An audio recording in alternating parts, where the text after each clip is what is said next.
Welcome back to the Berg Podcast. Thanks for joining us today. With me today is Dan. Hey, everybody. And Ford. Hey, how's it going? And we don't have a topic. We're just going to talk. This is when we're at our best. We're just going to talk. And before we jumped on the call here, we were talking about the variety of things that each of us has going on in our lives, and how I think it's the season too in general, but it seems to all be compounding right now. How the level of stress seems to be a little bit elevated. Ratchet it up a little. Yeah, a little bit elevated, and how we each are coping with it, and maybe not in the healthiest of fashions. Yeah. So. Yeah, I definitely don't go to the healthy version. I eat when I'm not. I mean, I eat all the time, as you can see, but especially when I'm feeling stressed. You know what I mean? It's like a comfort thing with me. It makes me feel better. Oh, for sure. You know what? It's funny. It's not healthy at all, but like if it's definitely food for me, I definitely go to food. I eat like pretty much anything that's within arm's reach. And it doesn't even have to be good. Like if it's there, I'll eat it. But what's interesting is like I keep up, and you do a good job of doing this. I keep up with my normal like lifting routine. And because my calorie intake's probably too high, I'm lifting heavier right now. So it doesn't I'm not actually getting like the body composition result that I probably should be, but I lift heavier because my calorie intake's higher. Mostly carbs, of course. Yeah. And I've been struggling honestly with the workout thing just because there's been an adjustment in our schedule with Mara, and so it messes with the mornings that they're not as simple. It's not just I had a lot of freedom previously where I could just I took care of myself in the morning and then I was out the door. Sure. And with the change now, I drop Mara off on my way. So it doesn't really impact when I get here, but it impacts that, she has to be up earlier and ready to go. And so I feel some level of responsibility because it just feels wrong to walk down after I woke up, worked out, took a shower. Meanwhile, Aaron's getting everything together. So I think that's messed with me a little bit. But with me, it's not grabbing everything. I legitimately walked into Wawa yesterday, walked 3 loops around the circle and walked out. And I was like, Then I went to McDonald's and bought something unhealthy. All right. Yeah. Okay. I got a milkshake at McDonald's. Earlier. No, because I needed something. I had already, Aaron had made dinner. I had it in the car because we were going to practice on the road. And so I had something. I don't actually think I was hungry. I was just I just need to feel better about today right now. Yeah. So, you had us though. When you said you walked out of Wawa without buying anything, I'm man, way to go. Good job. No, but that's what I was making the point. It's not just what's in arm's reach. You know what I mean? It's even if I go somewhere, I will not eat certain things, but I'm searching for something that's just going to be comforting to me, if that makes any sense. No, I get that for sure. So, and I've been on a cheesesteak kick lately. I don't know what happened, but I think just Mara talked about it, and then so I don't know what happened, but just I've eaten more cheesesteaks recently than you should. Oh yeah, for sure. From a healthy standpoint. We had family in 2 weekends ago. Last weekend I was away. 2 weekends ago we had family in, and a couple of them had never been to the Philadelphia region, and so the one guy came in. He came in from Pittsburgh, and he's like, "Look, everyone called." He's like, "I want a steak and cheese." And I was like, fail. I was like, fail. You didn't get no sandwich. I was like, please don't call it that ever again. I'll take you somewhere. I'll take you a couple places. You just be quiet though. But you're not allowed to order, and please don't call it steak and cheese. We're gonna get into a fight verbally or physically with somebody. Yeah. And so I took them out, and we kind of did a little tour of South Philly. We did Italian market, and I showed them Patangino's, which I said, this is not good examples of cheesesteaks, just kind of original examples of cheesesteaks. And then we went up to the other end of the market and went to Angelo's and got sandwiches. And then I told them we had to get roast pork. So we did go to Nick's and get roast pork too. Because I was like, that's it's staple. A staple in my mind. Yeah. Yeah, Ford, went to Isgro's. Oh, you went to Isgro's. Yeah, that's good stuff. Yeah, I had to give them kind of the full experience in a short meal. period of time. You put a week's worth of calories in half a day. Oh my gosh, yeah. I feel like the crash course, though, we've talked about it before, is Reading Terminal Market. Yeah. Because Reading Terminal Market, you cut all the exercise out. No travel needed. Yeah. You walk within one block and you can eat like 12,000 calories. Well, they were so funny. They're like, oh, you can get the Amish donuts here in Reading Terminal. I was like, fool, we can get those in our backyard. Like, we're good. I was like, we're not coming. We didn't come here to get an Reading apple dumpling. Terminal Market to get Amish donuts. Like, I'm going to Achenbach's if I want the Amish donut. Like, yeah. So there is a good Amish place in there. Yeah, Byler's, right? Yeah, Byler's is in there. I'm not knocking it. No, not at all. Yeah. But you're here. Let's just, let's hit Termini's and you can get some ice cream. Right. You get maybe some cookies. You get some sandwiches. Ford, I don't know if you're... When you're in the city, you're not looking for Dutch names. You're looking for names that usually end in a vowel. End in vowels. Something that ends in a vowel, for sure. What I mean? Although you got to be fair. Like, you can also get... There's really good Mexican. There's a lot of good, really, like, Chinese, Japanese steakhouses. There's just the city's got Chinese everything. place. Is there a good Chinese place? Yeah, there are some good places in there. Mar the other day, she was at a concert and she went to some place, Juno, that my brother recommended, and it was like by Union Station or not Union Station, Union Transfer. Oh, and she said it was like outside, but sort of like in between two buildings. Sort of reminded me of what's the barbecue place? It's over by the Fillmore. Benesau? Yes, whatever it is. That place. It reminded me a little bit of that, where it's like outside, inside. But Aaron said it was like reasonably priced. It was really good. The girls had mocktails. They were so thrilled with themselves. They were real happy. It's a good time. It's a good time. But Ford, you know what else? I don't know if you're onto it yet, or Brian, you're onto it yet. Have either of you noticed the Netflix special? It's like I think it's Netflix, and it's like 3 episodes. It's on the Philly mob.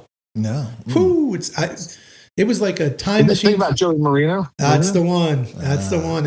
I haven't seen it, but I heard about it. It was like a time machine that took me through my childhood. Like I'm telling you, some of those names are real familiar to me. Like, oh, that's very close. Yeah, it's they showed some houses that I've seen. You know what I mean? That sort of thing. I was like, and the middle part of it is just, I'm not going to ruin it for everybody, but it's interesting both in how it goes and what happened.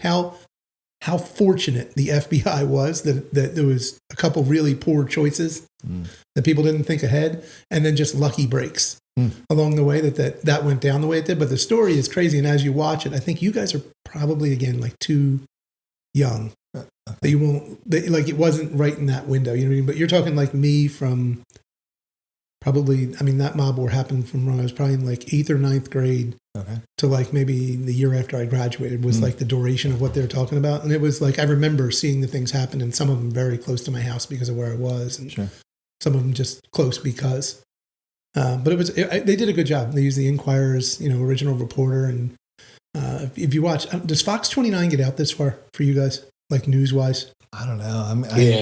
So Dave Stratweiser is like the guy on the street that always, but he was originally the mob guy. His job was just, he covered the mob. Okay. Which there was so much going on that they had a guy specifically for that. Yeah. But it was, wild. There's some crazy stuff. Well, I mean, you said about mob. It was funny the other day. There was that whole big arrest with the NBA people, right? For the gambling thing, or the poker group, right? And they mentioned the families from New York, and I haven't heard mob anything. I mean, listen. There's still stuff out there. It's not being naive, but like after what went down in the 80s and 90s and all the RICO stuff, like they definitely hit a lot better. But they're Genovese family. They started naming all the names again. Like, man, I haven't heard anybody be arrested for that kind of stuff in like 15 Ford mentioned years. names. I didn't mention any names to you. I didn't say anything about anything. I don't know these families. I don't know what family. I don't know what families you're talking about. I'm sure there are families involved. Everyone's got family. Everybody's got family. But I mean, I remember for like months when they still had the Daily News. Yeah, like Joey's face was on. Yeah, he was everywhere. The front page of the news for like, I don't know, felt like years, but it was probably. I mean, it was. But it was a while. I mean, he was, and now he's back. Speaking of cheesesteaks, I'll get you back. Is this? Everybody talks about this. I have not had Skinny Joey's. Yeah. Just because I haven't, but it's like the talk of the town right now. People are talking about it, so I don't, It is. It sounds like it's worth trying. It's. Sure. I mean, it sounds like it's worth trying. While I'm on a streak. While you're off the wagon already. While I'm streaking on the cheesesteaks, I might as well. So, Mara, yesterday I was running her around, and she was like, "Guess what yesterday was?" It was yesterday. Yes. So guess what yesterday was? I was like, "I don't know what." She's like, "Cheesesteak day at school." I was like, "What? Why didn't you bring me a cheesesteak?" She's like, "I'm not going to bring you a cheesesteak. It'd be cold." I was like, "Mar, if you get it wrapped up, I'll just put it on the dashboard. You turn the heater on, it'll be warm." She's like, "That is disgusting. I was like, this is a kid that hasn't worked for it. I didn't say the motor. I said the dashboard. Yeah, you just remelt the cheese with the defroster. I didn't put it on top of the block of the motor. That's that's when you know you're doing something. Yeah. Remember before the guys used to put the hot things in the motor. Nothing better than a grinder. Get a grinder sandwich, whatever you want to call it, put a little aluminum foil, put it in there on the engine block about 10 o'clock, and by lunchtime. It was well before Quiznos. We were toasting sandwiches on motors. Oh, yeah. A little diesel fumes helps with the aromas of the sandwich. Yeah, we had the trick or trunk thing that we did last week, and so I said to Tori, "Hey, meet me down here," because I was coming from the other direction. I was like, "We'll run to Gentili's." And she thought I was going to get a cheesesteak, but they had cheesesteak pizza, and that's just winning because now I got both things. I got pizza and the cheesesteak, and I didn't even have to eat two things. Yeah. So and then I got one with hot honey. Are you like their most frequent customer? I'm not. There's people there so often, though. Tori made major friends. I don't know. People were. I'm not saying she was giving people her number, but she was. I don't know what kind of marketing she was doing, but she was engaging with the people that work there. Okay. Tori, I felt like she could become like their favorite person. Could be. Yeah. I think they've never seen. I've been there with Aaron a couple times, but we eat outside. But like they looked at me and they were like, "She's Colombian," and I was like, "No, but I don't." Where are we going with this? Hold on, what's going on here? This is Tori. She works in our office. She is not related to me in any way. Right. And she is also not Colombian. No, she's not Colombian. But if that makes you feel better or gets me a free piece of pizza, this is Colombian Tori. I'll take my free pizza now. Sure. Yeah. Hey, if it gets free pizza, it's always worth a conversation. Yeah. So. On Saturday, they were running by there again, and Aaron had stopped with Charlotte. Or no, with Nora. I had the other two. She was like, they made too many pizzas, and they were giving out free pizzas. I almost made a U-turn. I wasn't far away. I was like, free pizza? Free pizza? Are you serious? I'd make the drive. Yeah. I was going right by. I was like, I can't stop and get pizza. You gotta set limits. Well, you just set it on the passenger seat. And, I'm going to be driving for hours. Yeah, you grab a slice when you need it. Yeah. It doesn't have to, That's a great thing about pizza.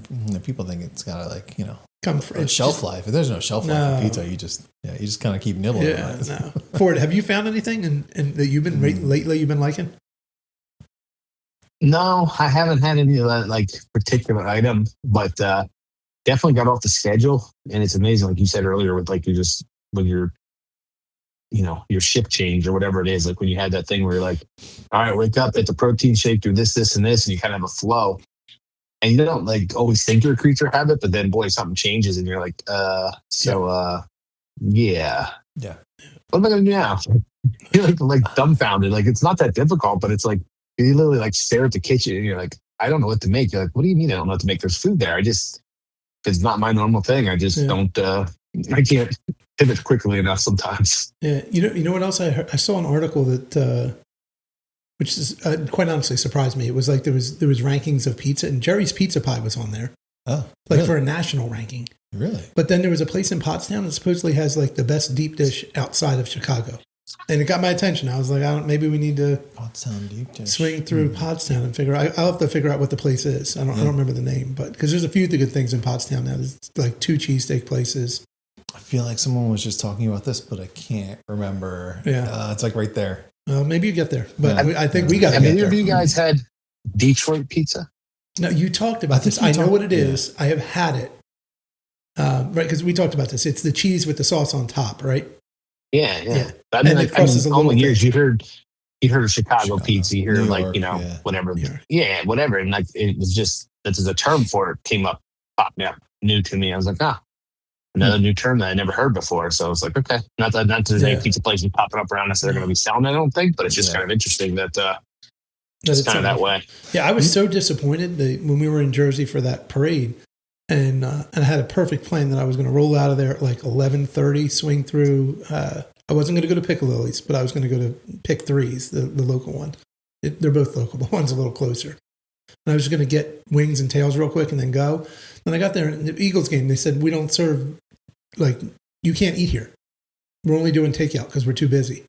But then their takeout would have taken like 45 minutes, so I couldn't do it. It was so, when you're like, set your mind that was what that's what you're going to do. That's how fat kids are. You know what I mean? We're like, I've planned my whole day out. I got usually 3 or 4 meals laid out around the next meal. Yeah, usually I got to schedule myself based on where the next meal's happening. Yeah. So. Erin says that to me. She says, I asked what we're going to eat next while I'm eating the thing that I'm eating. Like we're eating lunch. Like what are we going to have for dinner? What's for dinner tonight? That's my next weight. to determine how much you're gonna eat for lunch because you're like, all right, this is something really good. I'm gonna like pay attention. Well, I got one for you. Yeah, it's got to be. I was at a restaurant. Yeah. Sorry, I was at a restaurant the other week, and they used to serve wings, and like they were still on their menu and everything like that. So like, all right, let's try the wings. Like, nope, we don't sell wings anymore. The manager says they don't like the look of wings on a person's plate. They think it looks dirty, so they're getting rid of their wings as an offering. Oh. Now, this place was like known for its wings, like that was like its calling card. That sounds like and I was like, that's a very brave move to completely pivot your model into something that like people drive to. Was it a new owner, like generational change, or somebody just midlife crisis decided they don't like wings?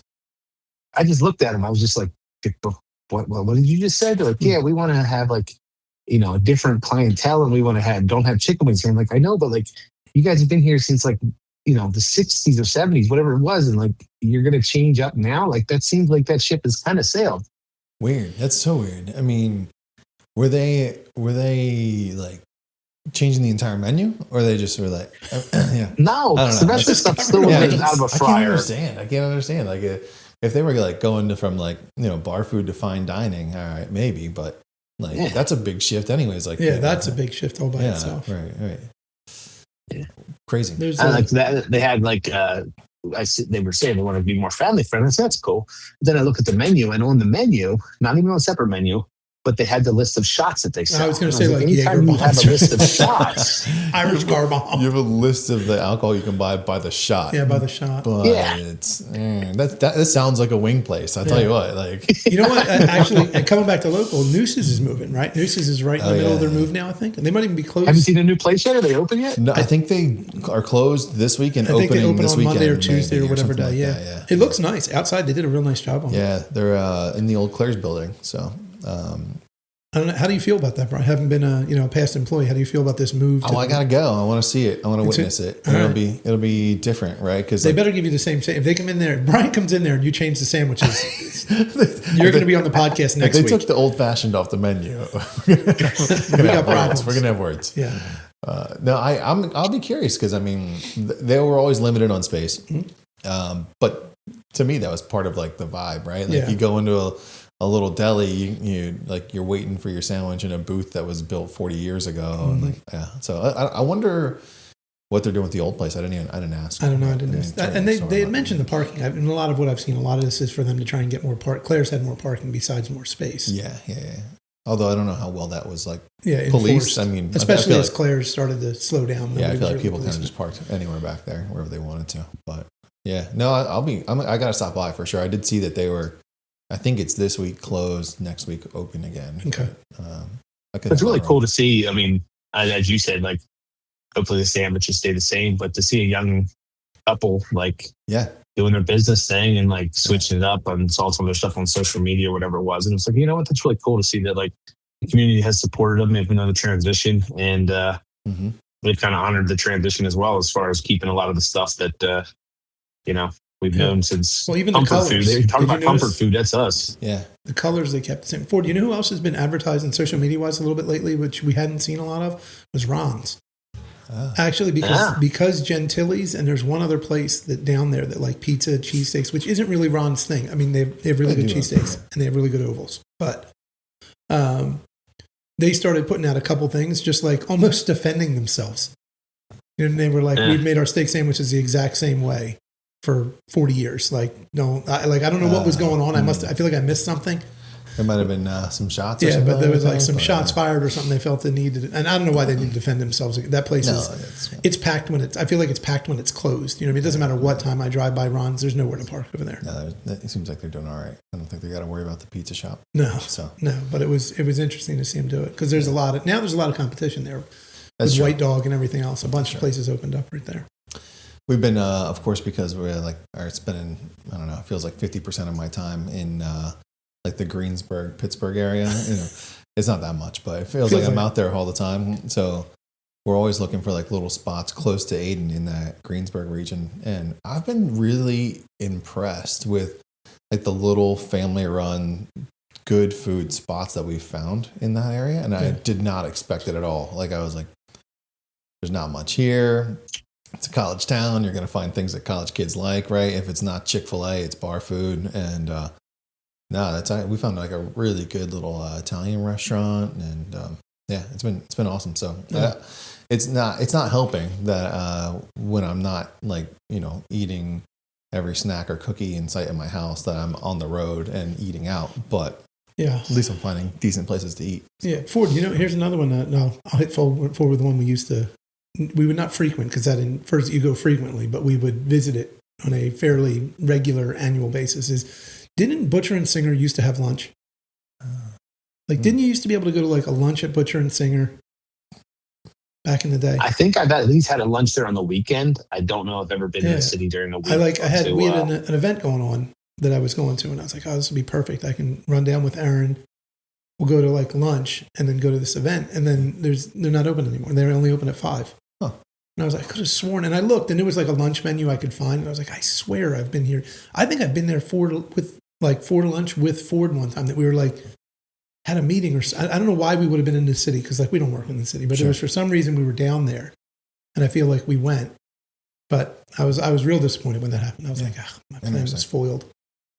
Interesting. Yeah, it's I feel like that's happened with a lot of places. And that's what I was like. I was cursing COVID when I saw it. I was like, this is like it's difficult to find a place open on like a Monday or Tuesday, right? I mean, you're trying to go to lunch or even dinner on a Monday or Tuesday, and at least locally, it's tough to find a spot. Yeah. So see, we can fill up hours just talking about food. That's fair. Eating. It's and we probably actually feel better. There's a little bit of like therapeutic. This is 0-calorie food talk. Yeah, well, I haven't gotten in my car yet. I'm gonna have to drive by a bunch of food. Then something could go down later. I'm telling you that right now. Yeah. I'm heading back through town. I'm going to be peeking to see if Noose's is open this week. I'm like, I'm going to go by. Did I get it wrong? I might have to drive past. I'm going to go by just about every restaurant I talked about tonight. So will I make it by? So I like the sauce. I like the cheesesteak sauce at Noose's. Okay, it's different for sure because they mix it with like the sweet peppers. Yeah. I'm like a purist with the pizza. I don't do the pizza. I mean, a pizza steak's not bad, but I just don't do it. I know you guys just say sauce. Yeah, no, it's not the full pizza steak. Yeah, it's definitely a variant, right? Yeah. It's a variant of what. Yeah, it was something out here that wasn't. Like when I grew up, that wasn't a thing you would have gotten. Yeah, no. I mean, there is no sauce. It's cheese. It's cheese and steak and onions. Yeah. It's steak and cheese, right? Isn't that steak and cheese? No, back to Pittsburgh. Steak, egg, and cheese. Yeah, that's different. That's a sandwich. Yeah. No, you list the ingredients in order from top to bottom. It's always the cheese and then the steak. Yeah, always. Yeah. When I was in Jersey, my brother-in-law was like, "Hey, you should have gotten a cheesesteak at that place." And I was like, "Nah, I don't know. I was kind of being a purist right now with." I don't know if I'm going to venture out into a different cheesesteak. Well, and we've talked about this before. Like, it's hard to actually find like spots that you're willing to try, right? Yeah, for sure. Yeah. Hey, there we go. We lost Ford for a second. Sorry, I just had to go get myself a sandwich for just talking too much about it. You ate that sandwich really fast. I was like, he hung up, and I think he's getting food. Maybe next podcast we can all bring a sandwich we want to eat. We'll just eat and talk about it. We can take the podcast. We should like rate them. Have like a rating system. I feel like like sometimes we get together and we do these little peer group things. Yeah. I feel like maybe we should do like a little food review sometime. Yeah. Like we take the stuff with us and. We can do it. That sounds like we're venturing off entirely from. I think it's just us trying to eat. but I'm not going to shoot it down. To do, but yeah, that sounds like a different podcast. Maybe we get Gentili's guy on the podcast. He loves social media. Oh, man, yeah, he does like social media. He does. He's big on it. I know. Yeah, like, you get stuck on that algorithm. All I look at is like pizza and dirt bikes. I don't know what's going wrong. So all right. I don't know. That's enough for me. If it's enough for you, I can. That's definitely enough. That was therapeutic. It has made me hungry, but it's fun to talk about food. Yeah. Thanks for joining us today, folks. We hope you got something from this. I think maybe, and we hope you come back.